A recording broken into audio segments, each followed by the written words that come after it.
નમસ્કાર 24 hours news હવે જોઈએ અગત્યના સમાચાર।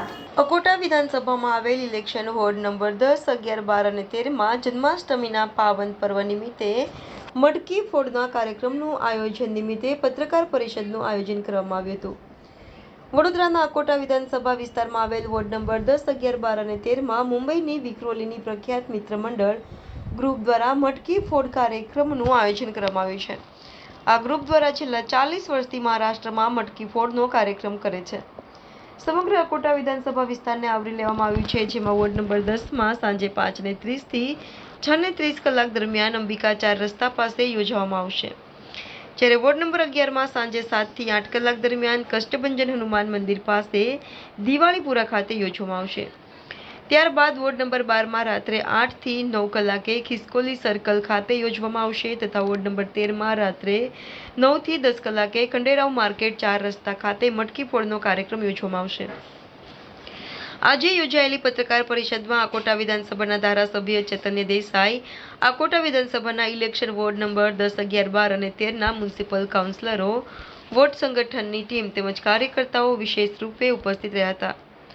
આ પ્રસંગે અકોટા વિધાનસભાના ધારાસભ્ય ચૈતન્ય દેસાઈ, વડોદરાના યુવા અને શિક્ષક સાંસદ ડોક્ટર હેમાંગ જોશી, રાવપુરાના ધારાસભ્ય અને ગુજરાત વિધાનસભાના મુખ્ય દંડક બાલકૃષ્ણ શુક્લ, વડોદરાના સ્થાયી સમિતિ અધ્યક્ષ તેમજ ભારતીય જનતા પાર્ટીના અધ્યક્ષ તેમજ પદાધિકારીઓ તથા કાર્યકર્તાઓ વિશેષ રૂપે ઉપસ્થિત રહ્યા હતા। મટકી ફોડનો કાર્યક્રમ રાખેલ છે અકોટા વિધાનસભામાં। અકોટા વિધાનસભામાં મુખ્ય રીતે 10, 11, 12 અને 13 નંબરના ઇલેક્શન વોર્ડ આવેલા છે। એમાં દરેક વોર્ડમાં એક સ્થળ પર સાંજથી લઈને રાતના 10 વાગ્યા સુધીની મટકી ફોડના કાર્યક્રમ રાખવામાં આવેલ છે। કાર્યક્રમ અમારા સાંજના 5:30 વાગ્યાથી શરૂ થશે અને 10 વાગ્યા સુધી પૂર્ણ થશે। આ મટકી ફોડ માટે ગોવિંદા ક્યાંથી આવવાના છે અને શું? વિક્રોલી, મુંબઈ વિક્રોલી વિસ્તારના મિત્ર ગ્રુપ છે, લોકોનું મિત્ર મંડળ એમાંથી આવે છે। લગભગ એ લોકો પાછલા 40 વર્ષથી મહારાષ્ટ્રમાં બહુ મોટા પાયે મટકી ફોડના કાર્યક્રમ કરે છે અને આ વખતે આપણું એમને આમંત્રણ હતું, મોકલાવ્યું હતું, એને માન આપીને આ વખતે આવી રહ્યા છે અને એમનું પરફોર્મન્સ સારું છે એવું સાંભળ્યું છે, એટલા માટે આપણે એમને રિક્વેસ્ટ કરી હતી અને આવી રહ્યા છે। બીજું વર્ષ છે તમારા, બીજે વર્ષ આયોજન છે, ખાસ આ વર્ષે કયા પ્રકારનું ખાસ આયોજન કર્યું છે?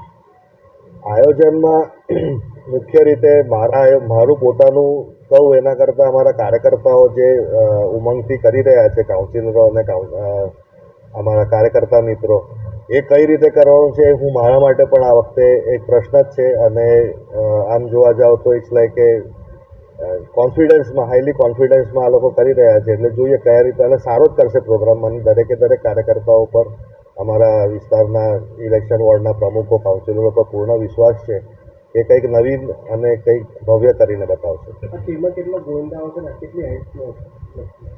આમાં લગભગ કેટલા ગોવિંદા આવશે એનું તો અમારી પાસે નથી ધ્યાન, દરેકનું જુદું જુદું હોય છે। આ વખતની જે ટીમ છે, નવી ટીમ છે, એટલે એમનું કઈ રીતનું છે અમને ખ્યાલ નથી, પરંતુ હાઇટ અમે 25 થી 30 ફૂટની વચ્ચે રાખતા હોય છે, એનાથી ઊંચી નહીં।